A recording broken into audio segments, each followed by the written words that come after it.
어느 신문의 칼럼에 보니까요. 다음과 같이 이렇게 제목이 되어 있어요. 새해에는 다정해져요 우리. 네, 문화평론가 최여정 씨는 이렇게 말합니다.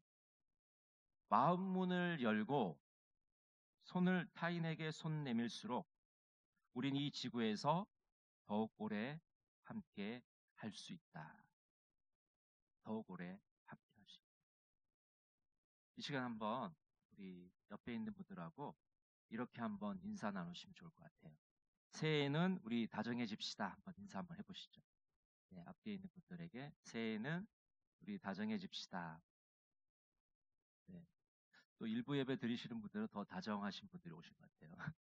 네, 2부 때도 똑같이 얘기할 겁니다. 저는 이처럼 사람은 누구나 다정하고 따뜻한 분위기를 다 갈망합니다. 소원하는 것이죠. 새 가족이 교회에 처음 왔을 때 무엇을 볼까요? 웅장한 예배당, 많은 교인들, 잘 갖춰진 시스템, 물론 뭐 이런 것을 볼 수도 있겠죠. 그렇지만은 새 가족이 교회에 와서 처음 볼 때 가장 중요하게 느끼는 것은 바로 분위기입니다. 그러니까 교회를 들어왔는데 썰렁하고 차가우면 아마 다시 다음 주에 오기가 쉽지 않을 겁니다. 그런데 교회를 들어왔는데 사람들이 환영하고 환대하고 이름을 묻고 이렇게 반가움을 표시한다면 다음 주에 올 가능성이 굉장히 높겠죠. 이처럼 교회는 사랑의 공기가 충만해야 됩니다. 사랑의 산소가 가득해야 됩니다. 그러니까 교회의 공기는 어, 산소가 가득한 게 아니라 이 사랑으로 가득 차 넘쳐야 되는 것이죠. 싸우는 교회, 사랑이 없는 교회는 그냥 껍데기일 뿐인 것입니다. 왜냐하면 교회의 본질이 사랑인데 이 사랑이 없으니까 그냥 껍데기뿐인 교회가 될 수밖에 없는 것이죠. 오늘 본문 말씀을 통해서 이 사랑이 충만한 교회로 한 걸음 나아가시는 우리 모든 성도들이 되시기를 간절히 바랍니다. 오늘 본문 말씀은 예수님의 영광 받으심과 사랑의 명령에 대해서 말씀해 주고 있습니다. 요한복음 13장 33절에 보면 예수님께서 제자들을 뭐라고 부르시냐면 작은 자들아 이렇게 부르십니다. 여기서 이 작은 자라는 것은 사랑하는 자녀들, 어린 자녀들이라는 그런 뜻을 갖고 있습니다. 예수님 이렇게 부르시는 거죠. 작은 자들아 이렇게 부르시는 것은 나의 아이들아 이렇게 부르는 겁니다. 여러분 예수님의 제자들은 다 성인들이잖아요. 근데 왜 성인들에게 아이들아 이렇게 부르겠습니까? 이제 예수님이 제자들을 볼 날이 얼마 남지 않았기 때문에 다정하게 그리고 더 친밀하게 제자들에게 다가가고 있는 것이죠. 다정하신 예수님은 다음과 같이 말씀하십니다. 우리 요한복음 13장 33절 같이 한번 볼까요? 작은 자들아 내가 아직 잠시 너희와 함께 있겠노라. 너희가 나를 찾을 것이나 일찍이 내가 유대인들에게 너희가 내가 가는 곳에 올 수 없다고 말한 것과 같이 지금 너희에게도 이르노라. 예수님께서는 제자들에게 곧 떠날 것이다. 그리고 당분간 만날 수 없을 것이다 라고 말씀하고 있는 것이죠. 왜냐하면 예수님은 십자가를 져야 하기 때문입니다. 예수님께서 제자들과 잠시 이별해야만 제자들은 생명을 얻을 수 있고 영생을 누릴 수가 있습니다. 예수님은 새 계명을 주십니다. 여러분 새 계명이라고 말하고 있지만 사실 내용은 새로울 게 없습니다. 이미 구약 성경에서 누누이 여러 차례 강조하고 있는 것이죠. 근데 왜 새 계명이라고 하고 있을까요? 우리 요한일서 2장 7절 말씀을 같이 한번 읽어보겠습니다. 사랑하는 자들아 내가 새 계명을 너에게 쓰는 것이 아니라 너희가 처음부터 가진 옛 계명이니 이 옛 계명은 너희가 들은 바 말씀이거니와. 구약 레위기 19장 18절에는 이렇게 나와 있습니다. 원수를 갚지 말며 동포를 원망하지 말며 내 이웃 사랑하기를 내 자신과 같이 사랑하라. 나는 여호와이니라. 구약에서 여러 차례 계속해서 말씀하고 있는 이 옛 계명, 그 내용은 원수를 갚지 말라는 겁니다. 동포를 원망하지 말라는 겁니다. 이웃을 내 몸과 같이 사랑하라고 말씀합니다. 근데 이 옛 계명을 예수님께서는 이제 제자들에게 새 계명으로 주고 계십니다. 예수님을 통해서 새로운 시대, 새로운 질서가 왔기 때문입니다. 새로운 언약의 시대가 밝아왔기 때문입니다. 그래서 이 새 계명은 새로운 시대에 맞는 계명입니다. 새로운 삶을 살기로 결단한 그리스도 제자들에게 꼭 필요한 계명인 것이죠. 여러분, 이제 새 계명을 한번 살펴볼까요? 요한복음 13장 34절 말씀 우리 같이 한번 읽겠습니다. 새 계명을 너희에게 주노니 서로 사랑하라. 내가 너희를 사랑한 것 같이 너희도 서로 사랑하라. 여러분, 새 계명의 내용이 뭡니까? 서로 사랑하라는 겁니다. 우리가 서로 사랑하지 않으면 우리는 어둠 가운데 머물게 됩니다. 요한일서 2장 11절은 이렇게 말씀합니다. 그의 형제를 미워하는 자는 어둠에 있고 또 어둠에 행하며 갈 곳을 알지 못하나니 이는 그 어둠이 그의 눈을 멀게 하였습니다. 우리가 서로 사랑하지 않으면 어둠 속에 행하는 것이고 갈 바를 알지 못하게 됩니다. 또 우리가 서로 사랑하지 않으면 우리는 서로 거짓말하는 자가 될 수밖에 없습니다. 요한일서 4장 20절은 이렇게 말씀합니다. 누구든지 하나님을 사랑하노라 하고 그 형제를 미워하면 이는 거짓말하는 자니 보는 바 그 형제를 사랑하지 아니하는 자는 보지 못하는 바 하나님을 사랑할 수 없느니라. 하나님을 사랑한다는 것은 형제 자매들을 사랑함으로 드러내는 겁니다. 나타내는 겁니다. 우리가 하나님을 사랑한다고 하지만 그 하나님을 사랑한다는 것은 눈에 보이지가 않아요. 잘. 그래서 형제 자매들을 내 주변에 있는 가까운 이웃들을 사랑함으로 하나님의 사랑을 드러내게 되는 것이죠. 그렇기 때문에 사랑은 따뜻한 감정에 머물지 않습니다. 사랑은 행동으로 표현됩니다. 우리 요한일서 3장 18절 말씀 같이 한번 보겠습니다. 자녀들아, 우리가 말과 혀로만 사랑하지 말고 행함과 진실함으로 하자. 여러분, 우리가 예수를 믿으면서도요, 자꾸 말로 때우려는 사람들이 많습니다. 그래서 옛날에 유행했던 그 농담 중에 그런 거 있잖아요. 믿지 않는 사람과 믿는 사람이 연못에 빠졌는데 뭐만 뜬다고요? 입만 살아서 물에 둥둥 뜬다는 말이 있잖아요. 우픈 얘기죠. 우리의 사랑을 그냥 말로 다 때우려고 해요. 근데 사실은 이 사랑은 행동으로 나타나야 되고 우리의 삶으로 나타나야 되는 것이죠. 베드로전서 1장 22절은 이렇게 말씀합니다.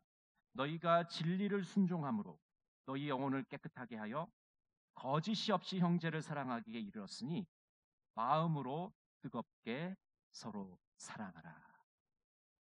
그러니까 서로 사랑한다는 것은 우리의 마음을 다해서 진심을 다해서 뜨겁게 사랑하는 것입니다.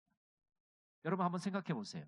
교회 왔는데 너무 날카롭게 남을 지적하고 차갑게 비난하고 서로 욕하고 싸운다 그러면 그 우리의 마음이 어떻겠습니까? 하나님의 심정이 어떠실까요? 그런데 우리가 서로 마음을 다해서 뜨겁게 사랑하고 서로를 보듬어주면 우리의 마음도 너무나도 기쁘고 행복하고 하나님 보시기에도 얼마나 기쁘고 좋은 모습이 될까요? 믿음의 형제 자매가 바쁠 때 도와주고 마음과 물질을 베풀고 자신의 유익이 아니라 형제 자매의 유익을 구하는 것, 불평하거나 싸우지 않고 서로 양보하고 배려하는 삶이 바로 하나님이 우리에게 원하시는 이 사랑의 삶입니다. 그래서 이 서로 사랑하는 것을 매일 성경에서는 이렇게 풀이하고 있습니다. 죽어야 살고, 포기해야 얻고, 섬겨야 섬김을 받고, 용서를 해야 용서를 받는 사랑입니다. 너와 나를 구분하지 않고, 받을 것을 계산하지 않고, 모든 것을 다 주고도 아쉬워하는 사랑입니다. 관념의 사랑이 아니라 허리를 수그리고 손과 발을 움직이고 내 돈주머니를 여는 사랑입니다. 저는 이 풀이를 보면서 참 많이 도전을 받고 감동을 받았습니다. 그러면서 어린 시절에 친할머니의 사랑이 떠올랐습니다. 그 친할머니를 생각하면 너무나도 사랑이 많으신 분, 나를 너무나도 아끼고 끔찍하게 위해 주시는 분이라는 그런 느낌이 아직도 마음속에 남아있고요. 이제 친할머니는 시골에 사셨는데 이제 어린 시절에 이제 이 방문을 하면 이 치마 춤에서 이 쌈짓돈을 꺼내가지고 저한테 주시는 거예요. 그런데 그 주머니는요, 뭐가 이렇게 묶인 게 많은지, 뭘 풀어야 될 게 많은지 막 이렇게 막 여러 번 이렇게 풀다가 이제 풀리면 그 주머니 안에 지폐를 엄청나게 접어가지고 꼬깃꼬깃한 그 지폐를 제 손에 이렇게 주시는 거예요. 손자 용돈을 주시려고 그 지폐를 정말 소중하게 허리춤에 보관을 해 오신 것이죠. 형제 자매를 사랑한다는 것은 이처럼 돈주머니를 여는 것. 그냥 말로만 화려하게, 말로만 거창하게 하는 것이 아니라 정말 내 돈주머니를 열고 그 사람을 사랑하는 것이죠. 형제자매를 진심으로 사랑하는 것은 우리 인간의 힘으로 되지 않습니다. 우리 그리스도인들은 초자연적인 근원의 힘을 얻습니다. 예수님의 힘을 우리가 받아서 사랑할 수 있게 되는 거죠. 성령의 능력을 통해서 우리는 사랑할 수 있는 사람이 되는 것입니다. 오늘 요한복음 13장 34절에 보면 서로 사랑할 때 예수님처럼 사랑하라고 말하고 있습니다. 우리가 사랑할 때 우리 사랑의 힘도 예수님에게도 얻고 또 우리가 어떻게 사랑해야 되는지 그 모델 역시 예수님에게 얻는 겁니다. 우리의 사랑의 기준은 예수님이신 거죠. 세상이 알려주는 로맨스가 아닙니다. 소설이나 드라마에 나오는 그런 사랑이 아닙니다. 우리는 예수님의 사랑을 보면서 진정 우리가 어떻게 서로 사랑해야 되는지를 배우게 되고 체험하게 되는 것입니다. 여러분, 예수님의 사랑은 어떤 사랑일까요? 예수님은 제자들을 사랑하셨습니다. 약자들을 돌봐주셨습니다. 심지어는 제자들의 그 더러운 발도 씻겨주셨습니다. 예수님의 사랑은 먼저 사랑입니다. 한번 따라해 보실까요? 예수님의 사랑은 먼저 사랑이다. 요한일서 4장 19절은 이렇게 말씀합니다. 우리가 사랑함은 그가 먼저 우리를 사랑하셨습니다. 여러분, 우리가 먼저 하나님을 찾고 하나님을 사랑한 것이 아니라 하나님이 우리를 만나주시고 우리를 찾아오셨다고 말씀하고 있는 것이죠. 로마서 5장 8절은 이렇게 말씀합니다. 우리가 아직 죄인 되었을 때에 그리스도께서 우리를 위하여 죽으심으로 하나님께서 우리에게 대한 자기의 사랑을 확증하셨느니라. 우리가 아직 죄인 되었을 때 하나님은 우리를 찾아오십니다. 우리가 선하고 의롭고 정말 아름다운 삶을 살 때 찾아오신 것이 아니라 정말 죄로 인해서 죽을 수밖에 없는 그런 상황 속에서 주님 우리를 만나주시고 우리를 사랑해 주신 것이죠. 예수님의 사랑은 먼저 사랑. 또 예수님의 사랑은 1대1의 사랑입니다.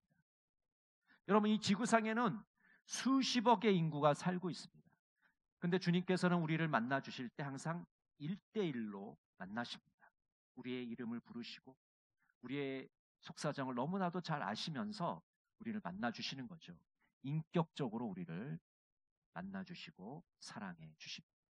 그래서 우리는 그 인격적인 주님 앞에 있는 모습 그대로 주님 앞에 나가면 되는 거죠. 포장하거나 꾸미지 않아도 됩니다. 그냥 있는 모습 그대로 주님 앞에 나가게 되면 우리의 속사정을 너무나도 잘 아시고 우리의 마음을 다 꿰뚫고 계시기 때문에 주님께서는 우리를 안아주시고 우리를 보듬어 주시는 것이죠. 복음성가 중에 이렇게 돼 있죠. 우리가 좀 전에 부른 복음성가. 사랑의 주님이 날 사랑하시네. 내 모습 이대로 받으셨네. 여러분, 우리는 있는 모습 그대로 주님 앞에 나가기만 하면 주님은 다 받아주십니다. 용서해 주시고 안아주시고 우리를 품어 주시는 것입니다. 내 모습 이대로 받으시는 주님은 우리를 모든 속박에서 자유케 하여 주십니다. 세 번째로 예수님의 사랑은 끝까지 사랑입니다. 요한복음 13장 1절은 이렇게 말씀합니다. 유월절 전에 예수께서 자기가 세상을 떠나 아버지께로 돌아가실 때가 이른 줄 아시고 세상에 있는 자기 사람들을 사랑하시되 끝까지 사랑하시니라. 예수님은 제자들을 끝까지 사랑하십니다.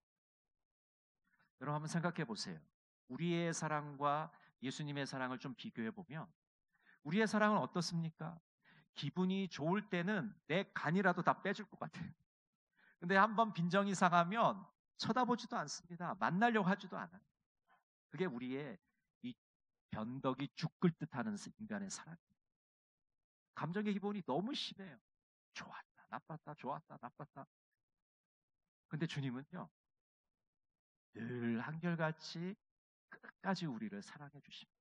철저하게 사랑해 주시고 생애의 마지막 순간까지도 우리를 사랑해 주시는 끝까지 사랑입니다. 또 예수님의 사랑은 십자가의 사랑입니다. 우리 에베소서 5장 2절을 한번 같이 읽어볼까요? 그리스도께서 너희를 사랑하신 것 같이 너희도 사랑 가운데서 행하라. 그는 우리를 위하여 자신을 버리사 향기로운 제물과 희생 제물로 하나님께 드리셨느니라. 예수님은 우리를 너무나도 사랑하셔서 자기 자신을 제물로 바치고 계십니다. 마가복음 10장 45절에 이렇게 말씀합니다. 인자가 온 것은 섬김을 받으려 함이 아니라 도리어 섬기려 하고 자기 목숨을 많은 사람의 대속물로 주려 함이니라. 예수님은 자신의 목숨을 대속물로 우리에게 주셨습니다. 그렇기 때문에 우리는 이 구속함을 얻게 된 것이죠.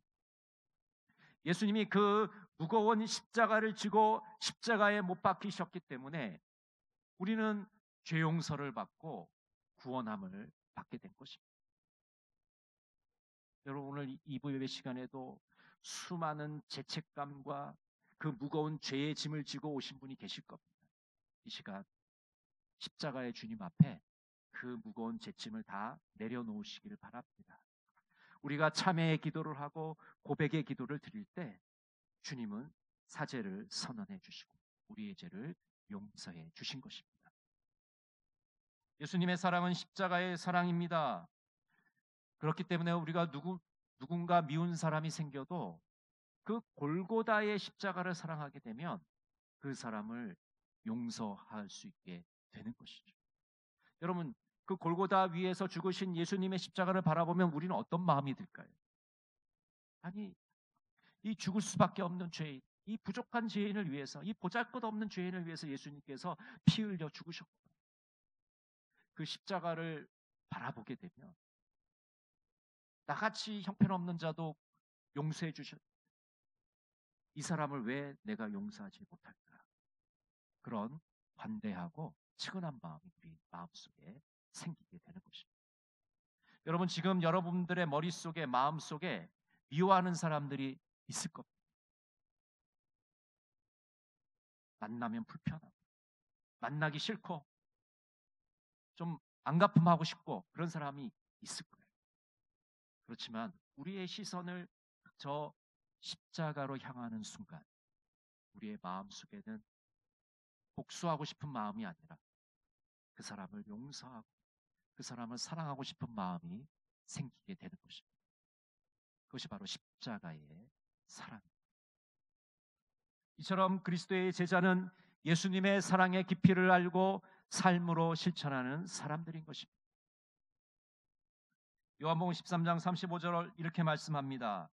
너희가 서로 사랑하면 이로써 모든 사람이 너희가 내 제자인 줄 알리라. 여러분, 세상 사람들이 우리가 그리스도의 제자라는 것을 어떻게 알 수 있을까요? 뭐 유니폼을 입고 다녀야 됩니까? 어떻게 우리가 그리스도의 제자인 거 압니까? 예, 목사님, 제가 동광교회 교인으로 등록했습니다. 동광교회 교인으로 10년, 20년, 30년 제가 다녔습니다. 아니요. 우리가 그리스도의 제자라는 것을 알 수 있는 것은 우리가 서로 사랑하는 모습, 그 모습을 세상 사람들이 보면서 아, 저것이 바로 하나님의 사랑이구나. 저것이 바로 예수님의 사랑이구나라는 것을 알게 되는 것입니다. 그렇기 때문에 우리가 서로 사랑하는 것이 바로 그리스도의 제자라는 것을 증명하는 것입니다. 세상 사람들은 우리의 모습을 보고 예수님의 사랑이 무엇인지를 비로소 알게 되는 것이죠. 성 프란시스가 제자들과 함께 40일 금식 기도를 하게 되었습니다. 그런데 제자 중 한 명이 이렇게 제안을 하는 겁니다. 그냥 40일 금식 기도하면 너무 흔하고 훈련도 되지가 않으니까 음식을 앞에 두고 우리가 금식 기도를 하자. 그렇게 제안을 해요. 그래서 제자들이 다 동의를 하고 이제 40일 기도를 시작하는데 정말 아침마다 죽을 끓여놓고 그 앞에 두고서 이제 하루 종일 금식 기도를 했습니다. 근데 여러분 한번 생각해 보세요. 앞에 음식이 없어도 우리가 40일 금식 기도하려면 너무 힘들잖아요. 사실 그건 극한의 인내력이 필요한 거거든요. 믿음이 필요한 것인데 사실 쉽지가 않아요. 눈에 보이지 않아도요. 한 3일만 우리가 금식 기도를 하면요. 머릿속에 세상에 맛있는 음식들은 다 지나갑니다. 이렇게 파노라마처럼 다 지나가요. 이것도 먹고 싶고 이것도 먹고 싶고 이것도 먹고 싶고 평소에 좋아하지 않은 음식까지 다 머릿속에 떠오릅니다. 근데 앞에 이 음식을 두고 금식 기도를 하니까 얼마나 힘들겠어요. 그러니까 아니나 다를까 한 제자가 20일쯤 되니까 너무 참지 못해서 앞에 있는 죽 한 그릇을 한 스푼을 떠서 먹은 거예요. 그러자 나머지 제자들이 다 그냥 죽일 듯이 노려보는 거죠. 그 사람이 지금 금식 기도를 깨버렸잖아요. 그런데 더 놀라운 일은 이 선생님인 성 프란시스가 갑자기 죽그릇을 들어서 다 통째로 마셔버린 거예요. 그러니까 제자들이 이 모습을 보고 깜짝 놀란 거예요. 아니 선생님 왜 그러십니까? 성 프란시스가 이렇게 말합니다. 금식 기도를 하면서 서로 미워하는 것보다 차라리 먹고 사랑하는 게 더 낫다.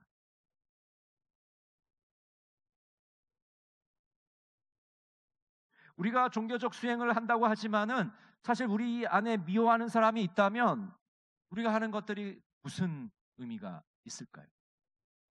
음식을 먹거나 먹지 않는 것이 중요한 것이 아닙니다. 사랑하는 것이 중요합니다. 사랑하는 게 중요해요. 하나님이 우리에게 바라시는 교회는 서로 물고 뜯고 하는 그런 교회의 모습이 아닙니다. 서로 사랑하는 교회의 모습을 원하고 계십니다. 이 사랑의 공기가 충만한 교회를 우리에게 원하고 계시다는 거죠. 들어오면 사랑의 분위기가 넘쳐나고 따뜻하고 다정하게 서로를 보듬어주는 그런 교회의 모습을 우리들에게 원하고 계십니다. 어떤 분이 이렇게 말했습니다. 차가운 세상은 따뜻한 마음을 가진 그리스도인들을 필요로 한다. 정말 여러분 세상이 얼마나 차갑고 매정한지 몰라요. 그런데 이 차가운 세상에 따뜻한 마음을 가진 그리스도인들이 없다면 누가 이 세상을 아름답게 하고 따뜻하게 만들겠습니까? 우리 그리스도인들의 한 사람 한 사람이 따뜻한 마음을 가지고 세상 가운데서 그 차가움을 녹여낼 때 정말 이 세상은 살만한 세상, 아름다운 세상, 따뜻한 세상이 되지 않겠습니까? 동광교회 성도 여러분, 우리가 서로 사랑함으로 이 세상을 따뜻한 세상으로 만들어 가시는 여러분 한 분 한 분이 다 되시기를 간절히 바랍니다. 기도하겠습니다. 사랑의 하나님, 새 계명을 주시니 감사드립니다. 예수님께서 우리를 사랑하신 것처럼 서로 사랑하게 하옵소서. 서로 사랑함으로 주님의 제자임을 드러내게 하옵소서. 예수님의 이름으로 기도드립니다. 아멘.